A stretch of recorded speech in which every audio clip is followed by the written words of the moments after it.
사명이 뭔가, 뭐 사명하면 우리는 군인 아저씨만 자꾸 생각하는데, 사명이라는 건 조물주 하나님이 저와 여러분을 이 땅에 보내실 때 그냥 보내신 게 아니고 반드시 계획을 가지고 보내셨습니다. 그 계획입니다. 나를 이 땅에 보내실 때 하나님은 이런 계획, 이런 기대를 가지고 보내셨다. 그럼 조물주 하나님이 나를 향한 기대, 조물주 하나님이 나 최정봉을 향한 기대, 이거라면 나는 반드시 이루어져야 할 미션, 사명이란 말이에요. 사명. 아멘. 네. 그것만 나는 잘하면 되는 거예요. 조물주 하나님이 너 이런 거 하고 와, 그랬으면 아멘. 그것만 잘하면 하나님 앞에 가서 100점짜리. 이 땅에서도 그것만 잘하면 결국 풍성한 인생이 될 수 있는 거잖아요. 오늘 우리 개인이나 공동체가 혼란한 이유가 뭐지요? 자기의 사명 모르고 사는 거예요. 그러니까 열심히는 사는데 열매가 없어.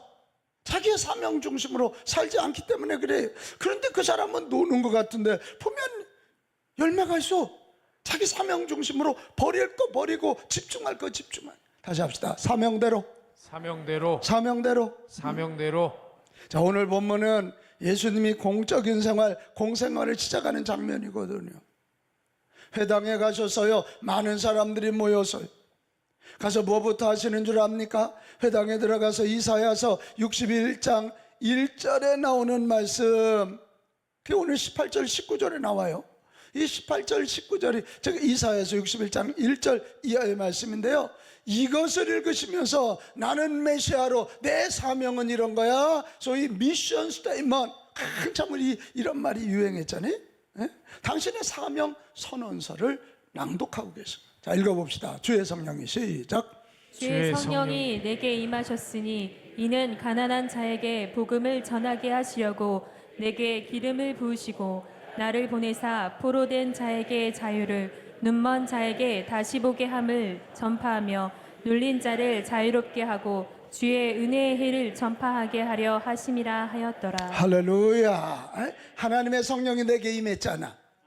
그 이유가 뭐냐? 가난한 자에게 복음을 전하게 하시고 성령이 내게 기름 부어줬는데 나를 보내서 포로된 자에게 자유를, 눈먼 자에게 다시 보게 함을 전파하고 눌린 자를 자유롭게 하고 주의 은혜를 전파하게 하려 하심이라. 나는 메시아야. 근데 메시아가 돼서 이런 일을 하는 게 내 사명이야. 그리고 또 하나, 예수님의 사명을 우리가 잘 알아야 돼요. 왜? 이게 중요해요. 나 이근공 집사는 그냥 이근공이 아니고 예수님의 제자라면 예수님이 나의 선생님이잖아요. 그러면 제자인 우리는 선생님의 사명이 나의 사명인 거예요. 동의하시면 아멘 합시다. 예수님의 사명이 나의 사명이다. 시작. 예수님의 사명이 나의 사명이다. 할렐루야, 할렐루야. 그래서 오늘 좀 볼 거예요. 자, 그러면 예수님의 사명 첫 번째가 뭐예요? 가난한 자에게 복음 전하는 거예요. 여기서 가난이란 말, 푸토코이라고 하는 말은 누군가를 의존하지 않고는 생존이 불가능한 절대 가난을 뜻하는, 물질적 가난도 여기 포함되어 정신적 가난, 영적 가난도 여기 포함되는 거예요.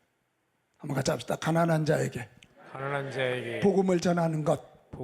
이게 예수님의 1번 사명이고 저와 여러분의 사명이라는 거야. 가난한 자, 물질적으로 어렵고 정신적으로 영적으로 어려운 자들에게 하나님 나라 복음을 전해서 살려내는 거라는 거지.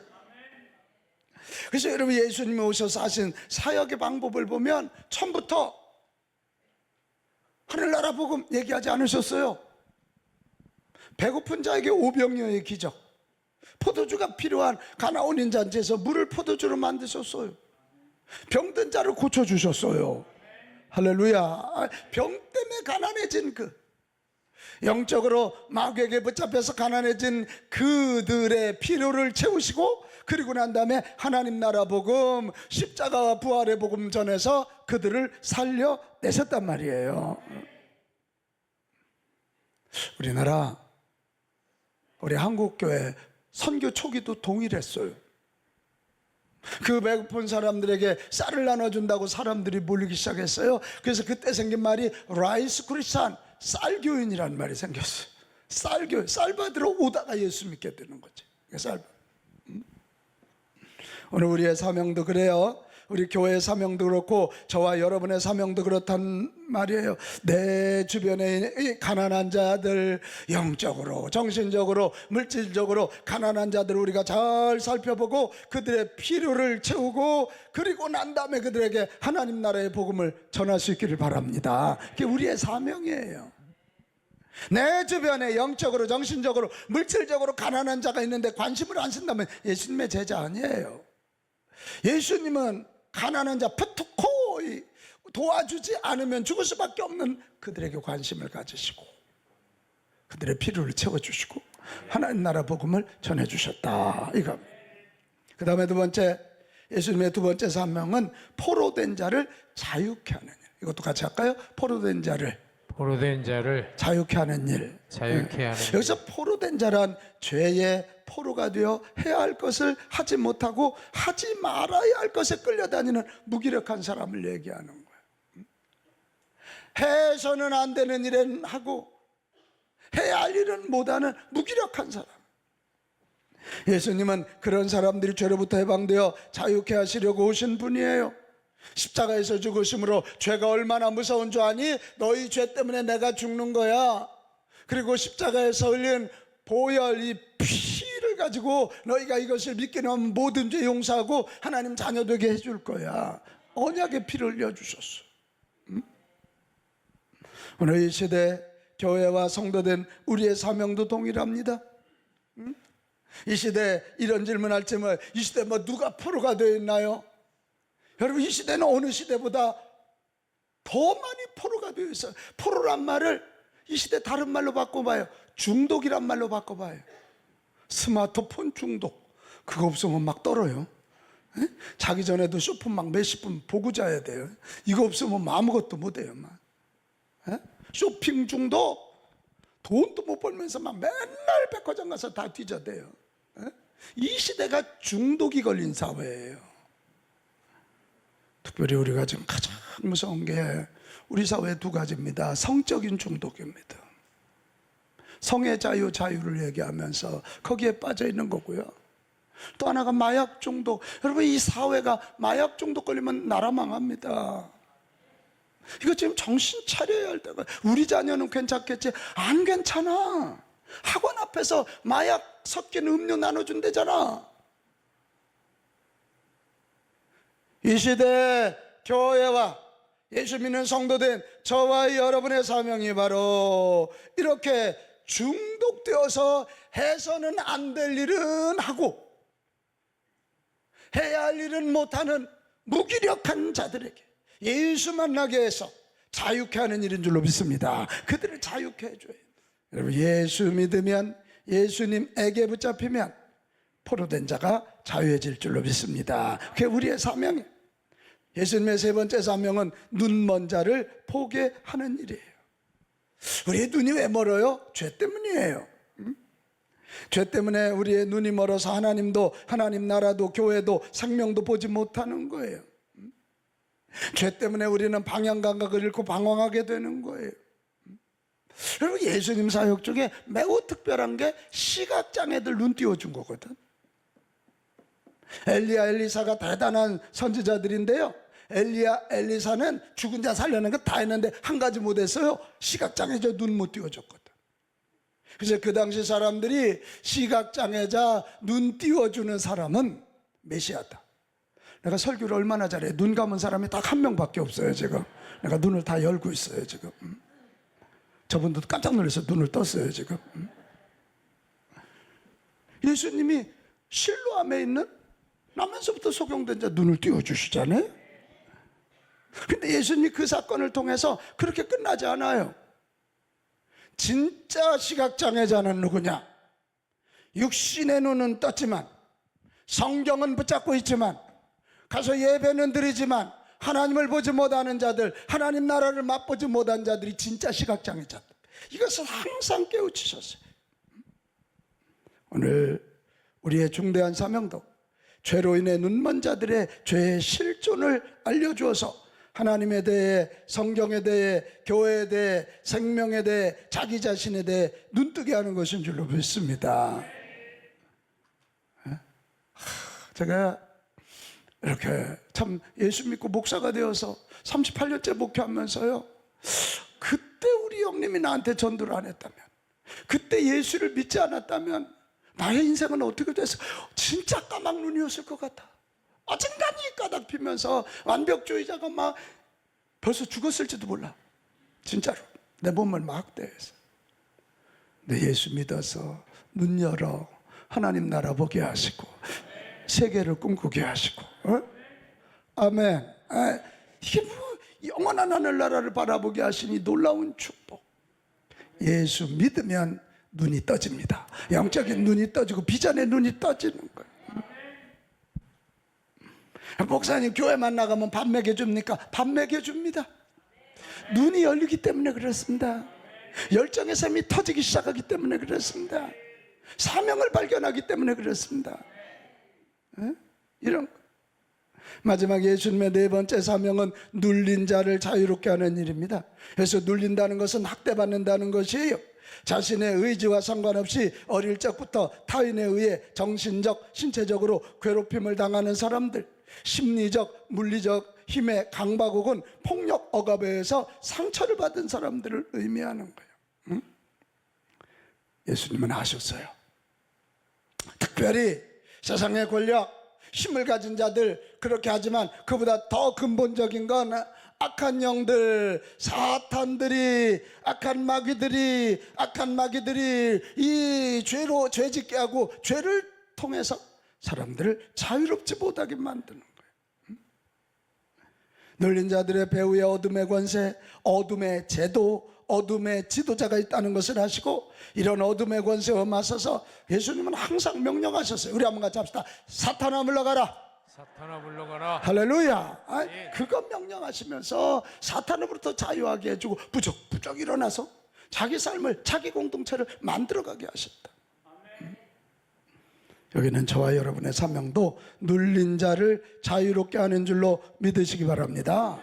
자, 그럼 이제 마지막으로 예수님의 메시아로서의 자기 선언과 사명 선언서 앞에서 우리는 어떻게 해야 되냐? 두 가지인데요. 하나는 예수님의 사명을 나의 사명으로 받아들이자.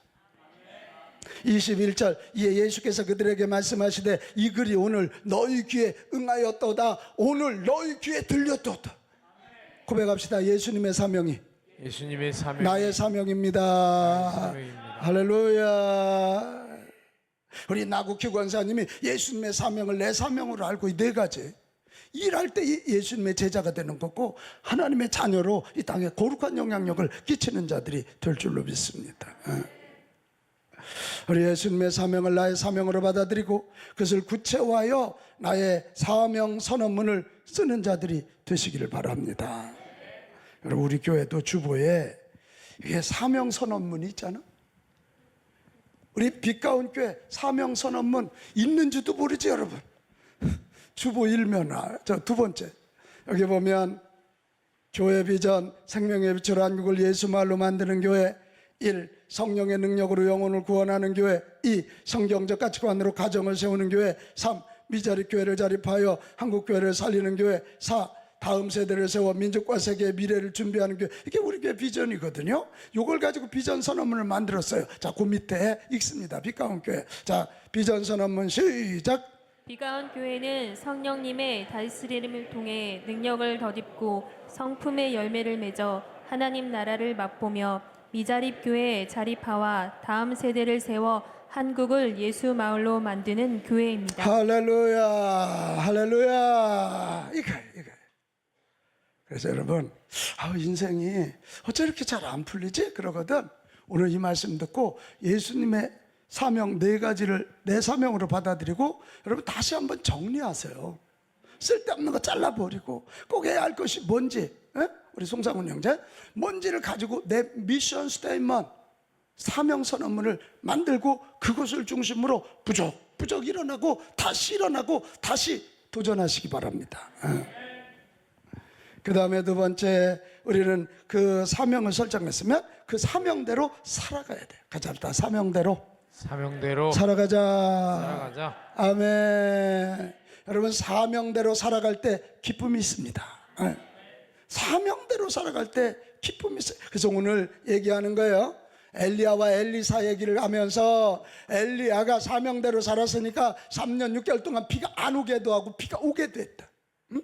엘리야가 사명대로 살았기 때문에 사렙대 과부의 통에 기름이 3년 6개월 동안, 밀가루 통이 3년 6개월 동안 마르지 않게 했다. 이 기적의 주 하나님이 함께 하신다는 거죠. 여러분, 사명대로 살면 하나님이 능력 주십니다. 하나님이 함께 하십니다. 엘리사 얘기도 그랬어요. 제가 우리 교회 역사를 보더라도, 제가 이 교회 온 지 20년째 됐습니다. 지금도 기억합니다. 2004년 그때 와서 이 교회, 하나님 우리 삼객교회 어떤 교회입니까 하고 아무리 봐도 이해가 잘 되지 않아서 우리 교회 역사를 쫙 보면서 하나님 이 교회를 향한 당신의 기대가 뭡니까? 새벽마다 울부짖며 기도할 때 하나님이 주신 말씀이 있었어요. 영적인 북동풍으로. 이 상계동이 서울 북동쪽이잖아. 영적인 북동풍, 매섭잖아. 영적인 북동풍으로 한국을 예수 마을로 만드는 교회. 첫째, 그를 위하여 성도들이 사역하는 행복한 교회, 성도들이 구경꾼이 아니라 사역자 선수가 되고, 둘째, 열심히 전도하여 1만 명이 모여 서울을 주도하는 교회. 세 번째, 다음 세대를 세워 한국과 세계에 도전을 주는 교회. 그걸 정해놓고 우리는 얼마나 기도했나 모릅니다. 설교를 얼마나 했는지 모르고 엄청 그거 갖고 기도했더니 신기하게 그 주신 사명을 붙잡고 했더니 교회가 일어났습니다. 우리 교회가 5배 성장을 하지 않았습니까? 새 예배당을 이렇게 짓고 지금 한국 교회에 그래도 알려진 교회가 된 줄로 믿어요. 그리고 우리 교회가 왜 이렇게 됐죠? 주신 비전대로 붙잡으니까 승리하는 거예요. 하나님이 함께 하시는 거예요. 하지만 사명대로 사는 데는 많은 저항과 어려움도 있어요.